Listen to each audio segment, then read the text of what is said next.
कहानी की शुरुआत एक बाप बेटी की जोड़ी से होती है। ये दोनों अपनी छुट्टियों के दौरान वेस्टर्न नॉर्वे की मशहूर ट्रोल पहाड़ी पर चढ़ रहे थे। पहाड़ी की चोटी पर पहुंचने के बाद पिता टोबिया अपनी बेटी नोरा को ट्रोल्स की प्राचीन कहानियां सुनाने लगते हैं। वे बताते हैं कि बहुत पुराने समय में विशालकाय ट्रोल्स पूरी दुनिया में घूमते थे, मगर फिर एक दिन किसी ने उन ट्रोल्स पर जादू कर दिया और उन्हें पत्थर की मूर्तियों में बदल दिया। टोबिया का मानना था कि ये ट्रोल्स आज भी नॉर्वे की पहाड़ियों में कहीं छिपे हुए हैं और किसी दिन फिर से जिंदा हो सकते हैं। नोरा को अपने पिता की ये बातें सुनकर बड़ी दिलचस्पी होने लगी, लेकिन समय बीतता गया। करीब 20 साल बाद नोरा अब बड़ी हो गई थी। अब वह इन पुरानी कहानियों और जादू टोने पर विश्वास नहीं करती थी। उसने विज्ञान को अपनाया था और अब वह एक पेलियोंटोलॉजिस्ट बन चुकी थी। पेलियोंटोलॉजिस्ट वो वैज्ञानिक होते हैं जो धरती के नीचे दबे पुराने जानवरों और जीव जंतुओं के अवशेषों को देखकर बीते युगों के बारे में जानकारी इकट्ठा करते हैं। करीब 6 महीने की कड़ी मेहनत के बाद आज नोरा को आखिरकार एक बेहद खास जीवाश्म मिल गया था। इस खोज की खुशी में उसने अपने दोस्तों के साथ जश्न मनाने का फैसला किया। इसी बीच दूसरी तरफ पहाड़ों पर मेट्रो स्टेशन बनाने का काम बहुत तेजी से चल रहा था। मेट्रो का रास्ता बनाने के लिए पहाड़ों में लगातार धमाके किए जा रहे थे। इन धमाकों और कंस्ट्रक्शन के चलते कई लोग इसका विरोध भी कर रहे थे, लेकिन इंजीनियर और अधिकारी उनकी बातों को नजरअंदाज कर फिर से एक और धमाके की तैयारी में लगे थे। जब इंजीनियर्स गुफा के अंदर पहुंचे तो उन्हें वहां कुछ अजीब सी आवाजें सुनाई देने लगी। इससे पहले कि वे समझ पाते कि क्या हो रहा है, अचानक जमीन जोर जोर से हिलने लगी। अगले ही पल उनकी नजर एक बेहद विशाल और खतरनाक राक्षस पर पड़ी। राक्षस को देखते ही सभी इंजीनियर्स घबरा गए और जान बचाने के लिए भागने लगे, मगर पहाड़ों से गिरते हुए पत्थर और मलबे की वजह से वे गुफा के अंदर ही फंस गए। कुछ ही देर में इस हादसे की खबर नॉर्वे की सेना के मुख्यालय तक पहुंच गई। जनरल ने तुरंत एक जहाज भेजने का आदेश दिया ताकि उस जगह की साफ साफ तस्वीरें ली जा सकें और पता लगाया जा सके कि वहां असल में हुआ क्या है। साथ ही जनरल ने प्रधानमंत्री को इस घटना की सूचना देने के लिए भी कहा। थोड़ी देर बाद नॉर्वे की प्रधानमंत्री अपने सलाहकार आंद्रिय के साथ मिलिट्री बेस के लिए रवाना हो गईं। रास्ते में उनकी मुलाकात डिफेंस मिनिस्टर, रक्षा मंत्री से हुई, जिन्होंने उन्हें बताया कि इस हादसे में 50 से ज्यादा लोगों की मौत हो चुकी है। इसके बाद प्रधानमंत्री को उस जगह की कुछ तस्वीरें भी दिखाई गईं। उन तस्वीरों में धरती पर कई बड़े बड़े गड्ढे दिखाई दे रहे थे। तस्वीरें देखकर आंद्रिया को यह शक हुआ कि ये निशान किसी बहुत बड़े जीव के पैरों के हो सकते हैं, लेकिन वह अपने शक को जाहिर करने की हिम्मत नहीं कर पाया और उसकी बात को नजरअंदाज कर दिया गया। उधर नोरा अपने दोस्तों के साथ पार्टी में मस्त थी। तभी अचानक एक आर्मी हेलीकॉप्टर वहां उतरा। हेलीकॉप्टर से एक सैनिक नीचे उतरा और उसने नोरा से कहा कि प्रधानमंत्री ने तुरंत उनसे मिलने के लिए बुलाया है। यह सुनते ही नोरा ने जरा भी समय बर्बाद नहीं किया और उसी हेलीकॉप्टर में बैठकर मिलिट्री बेस के लिए निकल पड़ी। जैसे ही नोरा वहां मिलिट्री बेस पहुंची, आंद्रिया उसे एक कमरे में ले गया। उस कमरे में देश के सभी बड़े अफसर पहले से मौजूद थे और खुद प्रधानमंत्री भी वहां बैठी थी। अब तक जितनी जानकारी मिल पाई थी उसके आधार पर सभी लोगों को यही लग रहा था कि यह हादसा किसी जहरीली गैस की वजह से हुआ है, लेकिन नोरा इस बात से सहमत नहीं थी। नोरा को तस्वीरों में जो बड़े बड़े पैरों के निशान दिखे थे, उन्हें देखकर उसका भी शक था कि यह किसी बहुत ही बड़े और पुराने जीव का काम है जो शायद दोबारा जिंदा हो गया है। आंद्रिया के मन में भी कुछ इसी तरह के विचार थे, लेकिन उसने इन बातों को सबके सामने कहना सही नहीं समझा। कमरे में बैठे बाकी सरकारी अफसरों को नोरा की बात पर भरोसा नहीं हुआ। उन्हें लगा कि वह मजाक कर रही है। उनके मुताबिक इतने बड़े प्राचीन जानवर के जिंदा होने की बात असंभव थी। उन्होंने सवाल उठाया कि अगर ऐसा कोई जानवर होता तो इतने सालों से वह खा क्या रहा था, मरा क्यों नहीं। तभी उसी वक्त एक कंप्यूटर एक्सपर्ट लड़की जिसका नाम सिगरेट था कमरे में आई। उसने बताया कि उसने बहुत मेहनत से इस हादसे की एक वीडियो क्लिप ढूंढ निकाली है। जब सिगरेट ने वो वीडियो सबके सामने चलाया तो कमरे में मौजूद हर कोई हैरान रह गया। उस वीडियो में साफ दिख रहा था एक 150 फीट लंबा विशाल राक्षस पहाड़ों के बीच घूम रहा था। अब सबको यकीन हो गया था कि सच में नॉर्वे की पहाड़ियों में कोई बहुत बड़ा जीव जिंदा है। इसी दौरान नॉर्वे के एक छोटे से गांव लेस्का में एक बुजुर्ग पति पत्नी अपने घर में शांति से समय बिता रहे थे। तभी उन्होंने किसी की जोरदार दहाड़ने की आवाज सुनी। कुछ ही सेकंड में उनका सारा घर जोर जोर से हिलने लगा। उन्हें लगा कि शायद भूकंप आया है, इसलिए वे जल्दी से अपने घर में बने एक गुप्त कमरे में छिप गए। जब कुछ देर बाद सब कुछ शांत हो गया और वे बाहर निकले तो देखा कि उनका पूरा घर बर्बाद हो चुका था। सिर्फ उनका घर ही नहीं, आसपास का सारा इलाका भी तबाही से बिखर चुका था। उधर नोरा अब इस हादसे की जांच करने के लिए पूरी तरह तैयार हो चुकी थी। सभी बड़े अफसरों की सहमति के बाद प्रधानमंत्री ने उसे अपना वैज्ञानिक सलाहकार नियुक्त कर दिया। मीटिंग खत्म होते ही आंद्रियास ने नोरा को लेस्गा गांव में हुए हादसे की जानकारी दी। इसके तुरंत बाद दोनों लोग एक हेलीकॉप्टर में बैठकर लेस्गा के लिए रवाना हो गए। रास्ते में हेलीकॉप्टर में उड़ान के दौरान दोनों के बीच काफी बातचीत हुई। उसी दौरान आंद्रियास ने नोरा से पूछा कि उसने पूरा जीव वैज्ञानिक बनने का फैसला क्यों किया। इस पर नोरा ने बताया कि उसे बचपन से ही प्रकृति से बहुत प्यार था। वह हमेशा अपने आसपास की दुनिया को और गहराई से समझना चाहती थी। बातचीत में उसने आंद्रियास को अपने पिता टोबिया के बारे में भी बताया। नोरा ने कहा कि उसका बचपन उसके पिता के साथ पहाड़ों पर घूमते हुए बीता था, जहां टोबिया उसे पहाड़ों और वहां के रहस्यों की कहानियां सुनाया करते थे। लेकिन अफसोस की बात यह थी कि टोबिया इन कहानियों में इतना खो गए थे कि धीरे धीरे उनका असल जिंदगी से नाता टूटने लगा। हालात यहाँ तक पहुंच गए थे कि उन्हें मानसिक अस्पताल में भर्ती कराना पड़ा। जब नोरा और आंद्रियास लेस्का गांव पहुंचे तो वहां का मंजर देखकर दोनों हैरान रह गए। चारों तरफ तबाही मची हुई थी। तभी उनकी मुलाकात सेना के अफसर कैप्टन क्रिस से हुई। क्रिस इस पूरे ऑपरेशन को सेना की तरफ से संभाल रहे थे। क्रिस ने उन्हें बताया कि वह विशाल राक्षस लेस्का में तबाही मचाने के बाद करीब 2 मील दूर तक गया और फिर अचानक ही गायब हो गया। सेना ने उसे ढूंढने की पूरी कोशिश की, लेकिन वह राक्षस मानो हवा में ही गुम हो गया हो। किसी को समझ नहीं आ रहा था कि इतना बड़ा जीव आखिर कहाँ चला गया। इसके बाद नोरा और उसकी टीम ने उस बूढ़े दंपत्ति से पूछताछ की, जो इस हादसे के बाद काफी डरे हुए थे। क्योंकि वह दोनों उस समय अपने सीक्रेट रूम में छिपे हुए थे, इसलिए उन्हें ज्यादा कुछ पता नहीं था। फिर भी उस बूढ़ी औरत ने उन्हें बताया कि उसने किसी जानवर के दहाड़ने की आवाज सुनी थी, बिल्कुल ऐसे जैसे कोई बहुत बड़ा जानवर जैसे किंग कांग उन पर हमला करने वाला हो। लेकिन यह जानकारी किसी ठोस नतीजे तक पहुंचने के लिए काफी नहीं थी। इसलिए नोरा ने खुद ही आसपास का इलाका जांचना शुरू कर दिया। जांच के दौरान उसे हवा में एक अजीब सी गंध महसूस हुई। वह गंध उसे एक बहुत बड़े पैरों के निशान तक ले गई।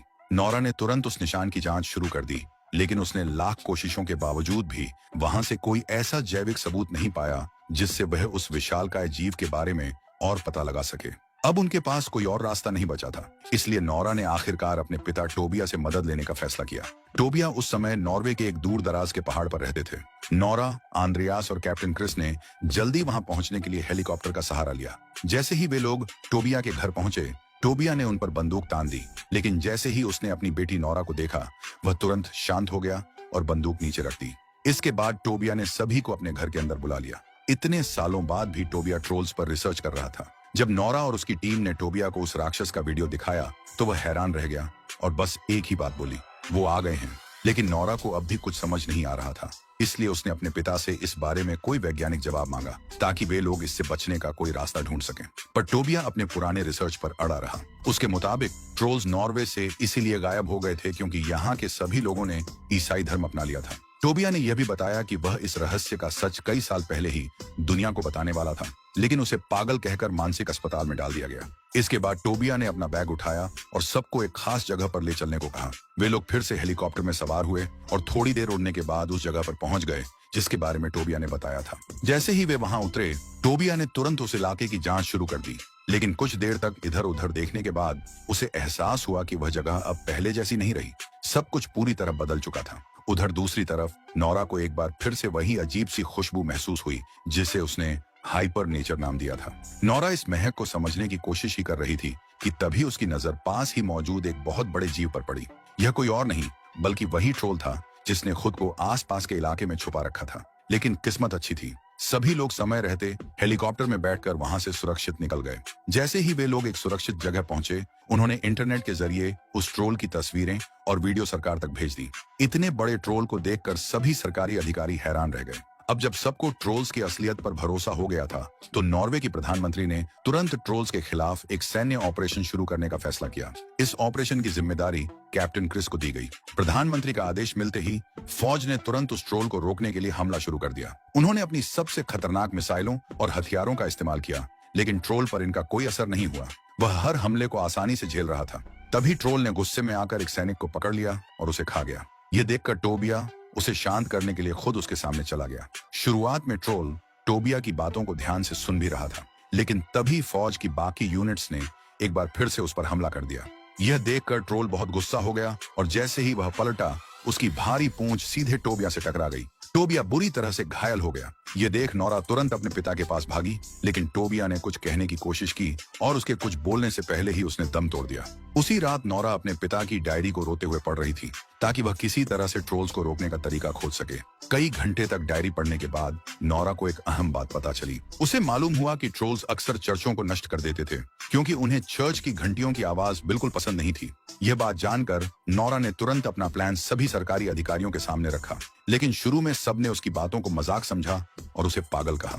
नोरा ने सभी को समझाया कि मिसाइल और हथियारों से ट्रोल पर कोई असर नहीं हो रहा है, इसलिए अब कुछ अलग सोचना पड़ेगा। काफी सोच विचार के बाद प्रधानमंत्री ने नोरा को इस योजना पर काम करने की अनुमति दे दी। फिर जल्दी ही 4 आर्मी हेलीकॉप्टर्स बड़े बड़े चर्च की घंटियां लेकर ट्रोल की तरफ बढ़ने लगे। शुरुआत में नोरा का यह प्लान कारगर दिखा। घंटियों की आवाज से ट्रोल परेशान हो गया और रुकने लगा, लेकिन कुछ ही देर में ट्रोल ने खुद पर काबू पा लिया और गुस्से में आकर उन चारों हेलीकॉप्टर्स को तबाह कर दिया। अब ट्रोल इतना ज्यादा गुस्से में आ गया कि उसने चारों ओर भारी तबाही मचानी शुरू कर दी। लेकिन इसी तबाही के बीच ट्रोल ने एक बच्चे की जान बचाई। यह देखकर साफ लग रहा था कि उस ट्रोल के अंदर भी शायद एक नरम दिल है। इस हादसे के बाद दुनिया भर के न्यूज चैनल्स ने इस खबर को दिखाना शुरू कर दिया। इससे आम लोगों में डर और घबराहट फैल गई। इसी दौरान प्रधानमंत्री ने पूरे देश में आपातकाल की घोषणा कर दी। ओस्लो शहर और उसके आसपास के इलाकों को तुरंत खाली करने का आदेश दे दिया गया क्योंकि ट्रोल तेजी से ओस्लो शहर की ओर बढ़ रहा था। उधर अपने नाकामयाब प्लान के कारण नोरा को साइंटिफिक सलाहकार के पद से हटा दिया गया। उधर दूसरी तरफ आंद्रियास को सरकार के अगले प्लान के बारे में पता चल गया था। सरकार का इरादा था कि वे ओस्लो और उसके आसपास के इलाकों में बड़े बड़े बम गिराकर ट्रोल को खत्म कर देंगे, लेकिन आंद्रियास के पास इसे रोकने का कोई तरीका नहीं था। उसे यह योजना बिल्कुल गलत लगी, इसलिए उसने अपनी सरकारी नौकरी से तुरंत इस्तीफा दे दिया। दूसरी तरफ ओस्लो और आसपास के हजारों लोग अपने घर और शहर छोड़कर भाग रहे थे। इन लोगों में नोरा और आंद्रियास भी शामिल थे। नोरा को इस बात का बहुत दुख था कि वह देश को इस मुसीबत से बचा नहीं पाई। इसी वजह से उसने फिर से अपने पिता की डायरी पढ़ना शुरू कर दी। इस बार उसकी नजर सिंड डिंग नाम पर पड़ी, जो डायरी में बार बार लिखा था। नोरा ने तुरंत इस बारे में आंद्रियास से बात की। आंद्रियास ने उसे बताया कि सिंड डिंग असल में एक राजकुमार था जो ओस्लो के एक महल में रहता था और इस समय देश का सबसे अमीर आदमी था। अब नोरा को लगने लगा कि शायद इस महल में उन्हें कोई सुराग मिल सकता है, इसलिए उसने आंद्रियास से कहा कि गाड़ी महल की तरफ मोड़ लो। महल पहुंचते ही उनकी मुलाकात राइक सिंडिंग से हुई। वह पहले से ही उनका इंतजार कर रहा था। सिंडिंग उन्हें महल के अंदर लेकर गया और आखिरकार उसने नॉर्वे के ट्रोल्स से जुड़ी सच्चाई का खुलासा किया। असल में नोरा के पिता टोबिया बिल्कुल सही थे। पुराने समय में ट्रोल्स नॉर्वे की धरती पर खुलेआम घूमते थे।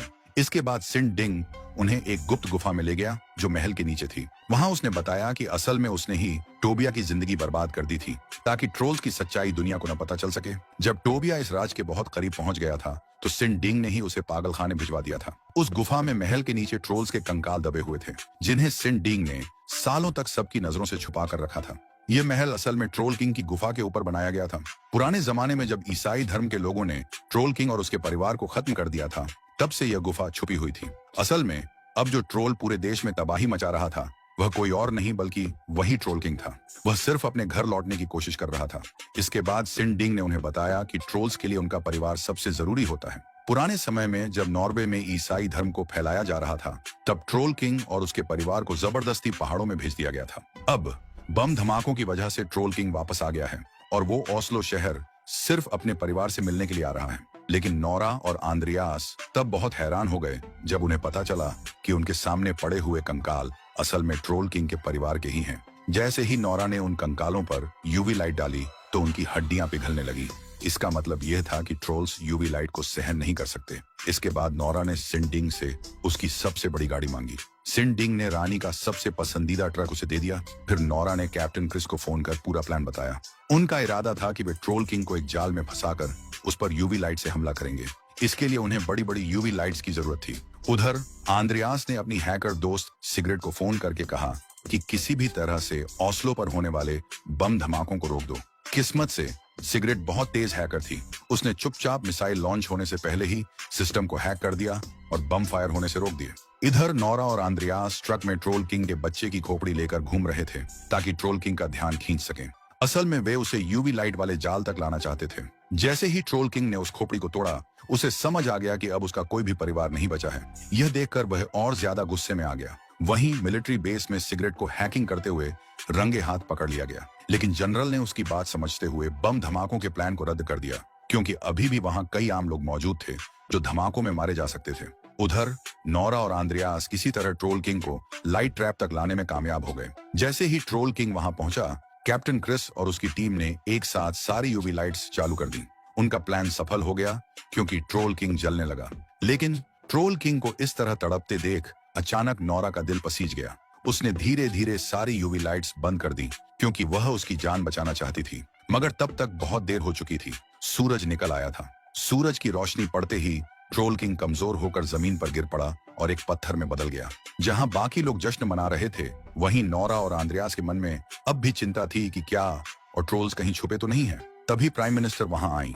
वे नोरा के काम से इतनी खुश थीं कि उनके पास तारीफ करने के लिए शब्द नहीं थे, लेकिन उनकी मुस्कान सब कुछ कह रही थी। कुछ दिन बाद वही हुआ जिसका डर था। अचानक कई पत्थर हिलने लगे। इसका मतलब था कि एक और ट्रोल जाग चुका है और वह नॉर्वे के लोगों पर कहर बरपाने के लिए तैयार है। और इसी सीन के साथ फिल्म खत्म हो जाती है।